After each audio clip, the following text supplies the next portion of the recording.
Iniligtas ni Tamahome at Chichiri si Miyaka mula sa imperyo ng Koto. Dinala ni Chichiri si Miyaka sa bundok ng Taikyoku kung saan nakatira si Taikun upang makapagpagaling at makapagpahinga ang dalaga.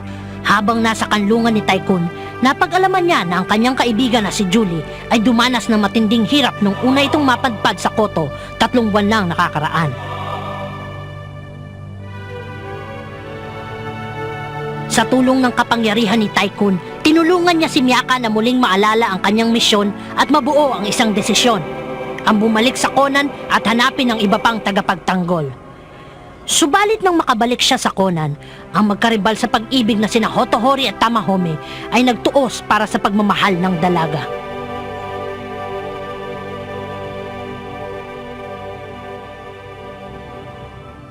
Mahal kita, Tamahome. Pinili ni Miyaka ang pag-ibig ni Tamahome sa pag-ibig ng isang emperador na si Hotohori. Ang kahalagahan ng pag-ibig ni Miyaka.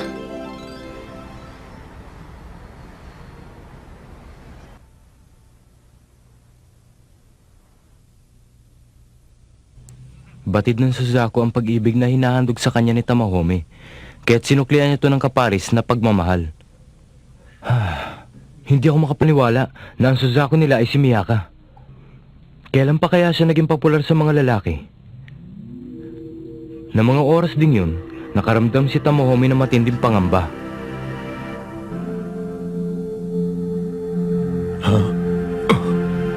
Bigla akong kinabahan. Ha? Anong problema? Mag-iingat kayo. May naramdaman akong panganib na pumasok dito sa loob. Mensahe para sa Suzaku. Sino ka? May hatid akong balita mula sa imperyo ng Koto. Gaya ng inyong nalalaman, sinalakay na namin ang ilang bayan dito sa Konan. Subalit, ititigil namin ang mga pagsalakay na ito kung ibibigay niyo sa amin si Tamahome, ang isa sa 7 tagapagtanggol ng Suzaku. Ibibigay si Tamahome? Inuulit ko, ititigil namin ang mga pagsalakay na ito kung ibibigay niyo sa amin si Tamahome, ang isa sa 7 tagapagtanggol ng Suzaku.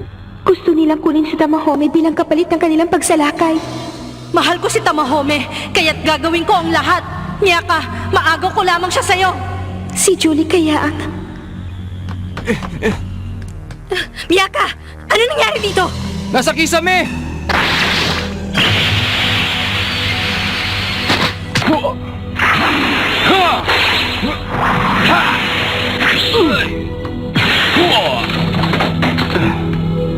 Tumigil ka!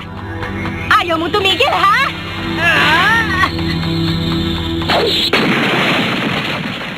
Ay nako, nanhirapan ang pader bago umalis. Kasalanan mo. Wala na siya. Tamahome? Dito ka lang, di ba? Hindi ka aalis, di ba? Totoo ba na sinalakay nila ang ilan sa ating bayan? Nangyari ito kahapon. 3 bayan sa may timog silangan ng Juso ang sinalakay ng mga sundalong nakasuot ng itim. Pero hindi na sila kumilos pa para umusad pa sa ibang bayan. Baka isang patibong lang ng kalaban ang pakana nilang pagkuha kay Tamahome. Maaari nga. Tamahome, huwag mo nang alalahanin yon. Kahit na mas mahina ang ating hukbo sa mga taga-Kyoto, hindi tayo ganun kadaling susuko sa kanila. Kamahalan, wala na po akong nararamdamang panganib. Mabuti, wala na tayong dapat ipag-alala pa. Magpahinga na kayo, Miyaka, Tamahome. Salamat. Tamahome? Inatake nila mga karatig bayan kung saan ako lumaki. Tamahome? Kalimutan mo na mga nangyari ngayong gabi, Miyaka. Huwag ka mag-alala, matulog ka na lang at mabantayan kita. Ipangako mong hindi ka aalis. Oh.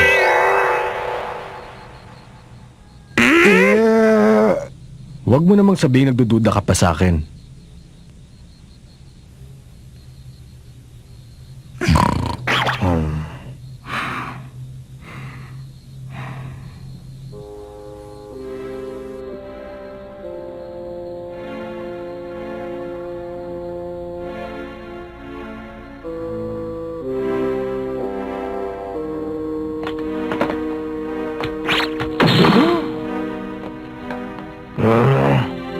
Tamahome?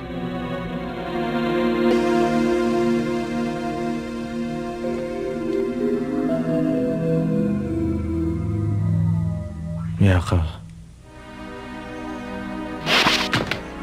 Mag-iingat ka, Miyaka. Ikaw si Tamahome, hindi ba?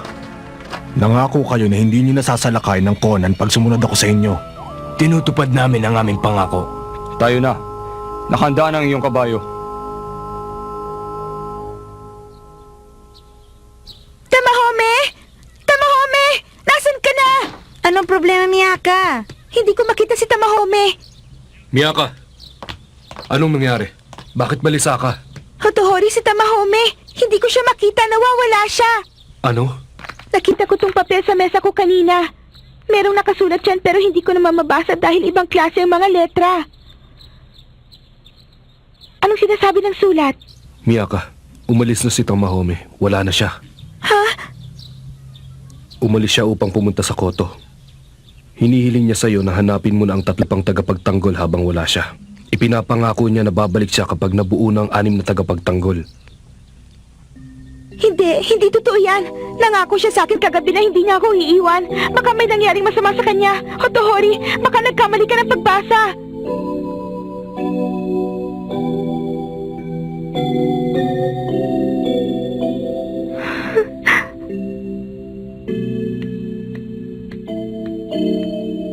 Miyaka, nagsinungaling ka sa akin, Tamahome.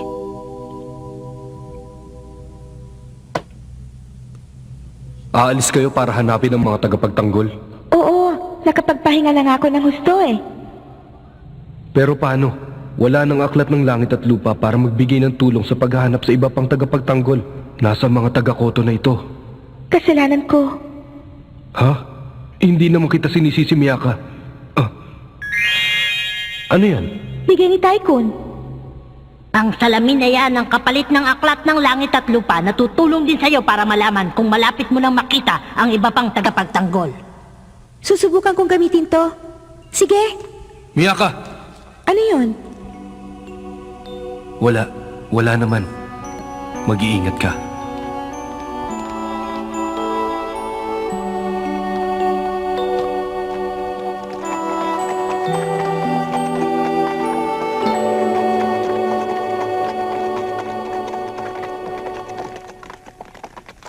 Ang ganda! Alam mo, sa mundo namin, hindi ganito kaganda ang kulay ng langit.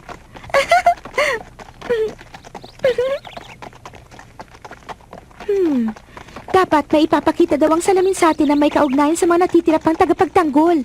Tignan mo, Miyaka. Ha? Bundok? May bundok ditong malapit na kung tawagin ay Rikaku, pero maraming tulisan ang nakatira doon. Okay lang yun. Kasama naman natin si Chichiri. Nasaan na nga ba siya?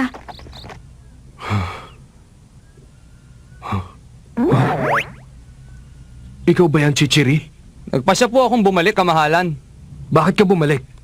Kasi nakita ko sa inyong mukha matinding pag-aalala at kalungkutan eh. Ha? Masisisi mo ba ako? Isinakripisyo ni Tamahome ang kanyang kaligtasan para sa ating imperyo. Si Miyaka naman, hinahanap ang mga tagapagtanggol. Samantalang ako naiwan dito. Ni hindi ko man lamang siya mapangalagaan habang wala si Tamahome.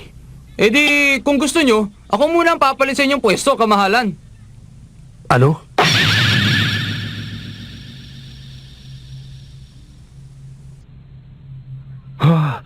Kamukha ko na kayo ngayon. Hindi na mababahala ang inyong mga sinasakupan kung sakali mang umalis kayo. Iisipin nila na ako eh ikaw. Chichiri, maraming salamat sa tulong mo. Kaya lang, mas makisig pa rin ako sa'yo. Mas mapungay ang mata ko, mas matangos ang ilong ko. Mas magandang boses ko sa'yo. Uulitin mo paggaya sa akin. Ha? Hanggang dito na lang ang kaya kong gawin, kamahalan.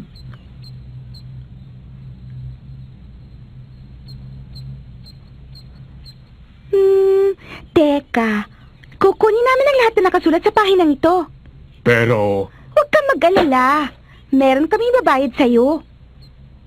sige po. Kakain na naman ako.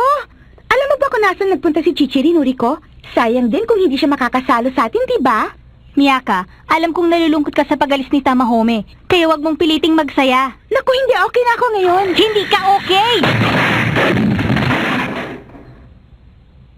Alam mo, may anay siguro, kaya nasira agad. Nag-aalala ka ba na mawawala siya sa'yo ng tuluyan? Nag-aalala, kaya lang wala na akong magagawa pa doon. Pagkain niyo, Wow! Mukhang masarap! Wow! Wow! Sa bagay, hindi naman dapat ako makialam sa inyong dalawa.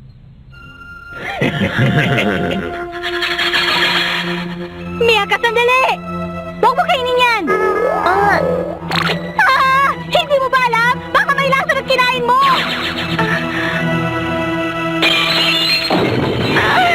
Miyaka!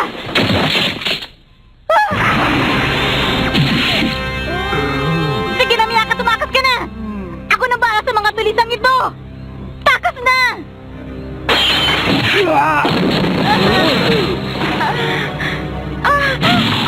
Akin ang pera mo!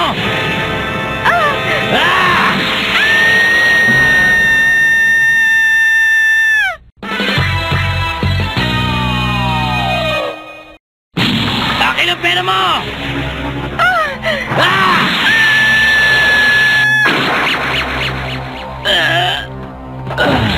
Hotohori! Kayo pala, kamahalan. Miyaka, napano ka? May laso ng kinain niya. Walang nangyari sa akin dahil inubos niya ang lahat ng pagkain. Hindi ganon. Kinain ko ng mabilis sa mga pagkain kaya nabulunan ako. Pahingi naman ng tubig ko. Ay! Ano? Si Chichi rin pumalit sa'yo para maging emperador? Bakit ka pumayag na mangyari yun? Nag-aalala ako sa'yo, pati na rin kay Tamahome. Naku ha, pati ba naman ikaw, Hotohori? Sabi ng okay lang ako eh. Ito yung sulat na iniwan ni Tamahome. Naiintindihan mo ba kung anong huling pangungusap na nakasulat dyan? Mahal kita. Yan ang damdamin ni Tamahome para sa'yo. Upang mapangalagaan ng imperyo, ang kanyang pamilya at higit sa lahat, ikaw na kanyang minamahal. Umalis siya upang pumunta sa imperyo ng kalaban. Akala niyo ba? Hindi ko alam. Pinipilit ko pa rin tanggapin ang bagay na yon pero... mananatili ka ba sa tabi ko habang buhay? Huwag mo akong iwan. Alam mo naman kung anong sagot ko dyan, hindi ba? Magkakasama daw kami habang buhay tapos ngayon...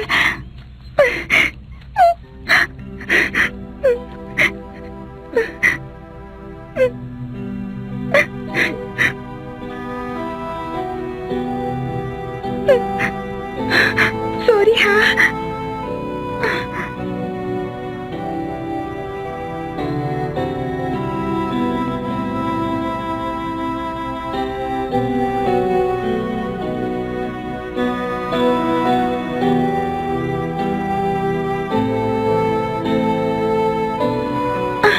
Wag.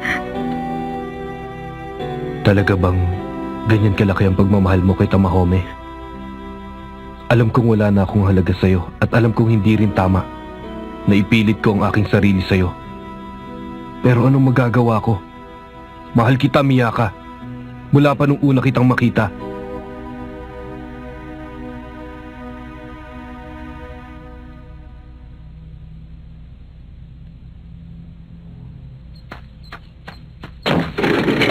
Ha!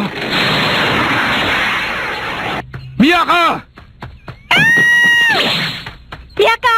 Mahal na emperador!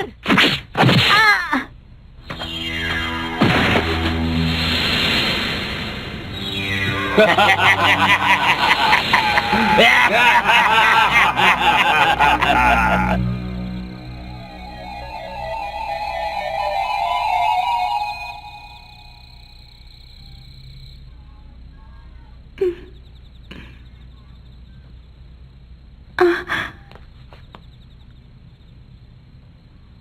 Hotori! Noriko!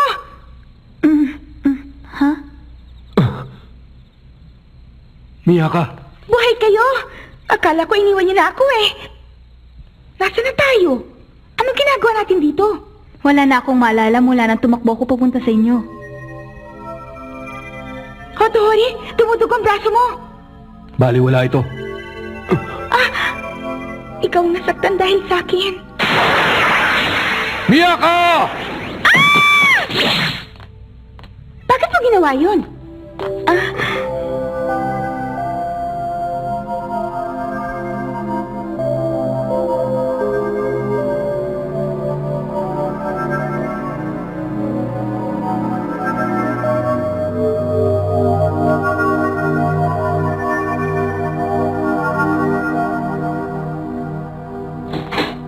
Magaling.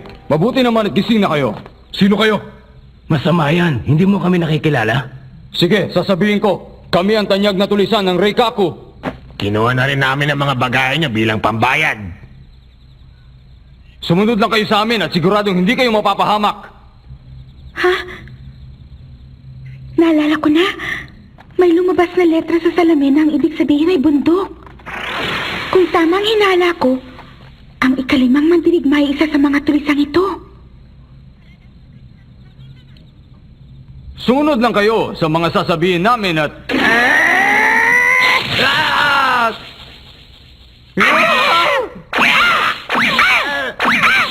Tama na! Miyaka, pwede ba wag mo na silang galitin pa? Ano bang kaguluhan nito? Koji! Ang sabi ni boss, magdala daw ako ng isang biyag sa kanya. Total, ikaw ang pinakamatapang. Ikaw ang dadalhin ko. Miyaka! Ako na lang din niya, wag na siya! Pabayaan niyo na, Hotohori, Noriko. Pagkakataon ko na, titingnan ko kung dito ko makikita ang ikalimang tagapagtangko ng Suzaku. Huwag na kayong lumaban, lalo ka na Hotohori. Sugatan ka pa naman. Ano pang inaantay mo? Tayo na! Mamaya na lang! Pero, Binibini! Napakaganda mo! Magiging mabait kami sa inyo kung pagsisilbihan nyo kami! sinong binibini? Ang akala siguro nila babae tayong dalawa, kamahalan. Kung sa bagay, mas maganda tayo kaysa kay Miyaka. Aalisin namin ang kadena nyo. Siguro dapat muna nating sundin ang sinabi ni Miyaka. Ha? Sinasabi mo ba sa akin na magkunwari akong babae? Halina kayo! Sandali lang po.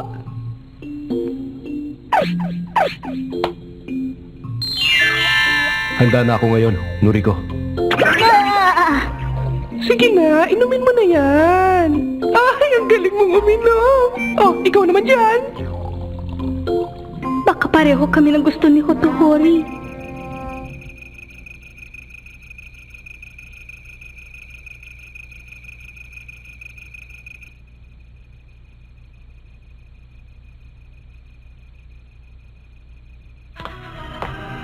Nagkita tayong muli.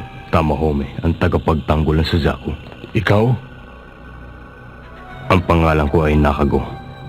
Isa ring tagapagtanggol, kaya mo. Subalit tapat kay Seryo. Anong seryo? Ikaw ang may pakana nito. Anong dahilan dinala mo ko dito?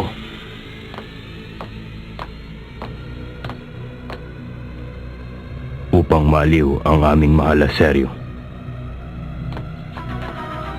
Alam mo, ang totoo niyan, bilib din ako sa'yo. Dahil ikaw pa lang ang taong nakasuntok sa akin at nabubuhay pa rin hanggang sa ngayon.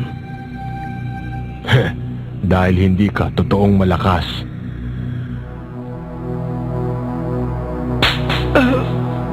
Nakago, anong ginagawa mo?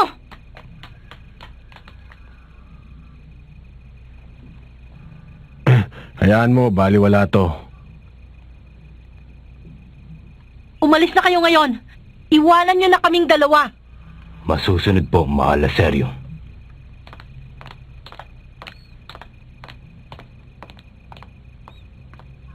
Pasensya ka na ha. Hindi na yun mauulit. Pagsasabihan ko si Nakago mamaya. Ikaw ang inaalala ko. Malaking hirap ang dinanas mo dahil pinilit ka nilang maging seryo. Siguro, hindi mangyayari yun kung naisama ka namin. Hindi na yun mahalaga. Mabutit pumayag si Miyaka na pumunta ka dito.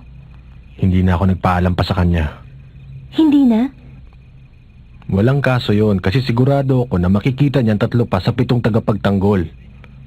At pag nangyari yon, isasama na kita sa Conan, dala ang aklat ng langit at lupa para sa Suzaku. Konting panahon na lang. Oo nga. Wala nang magtatanggol sa'yo, Miyaka.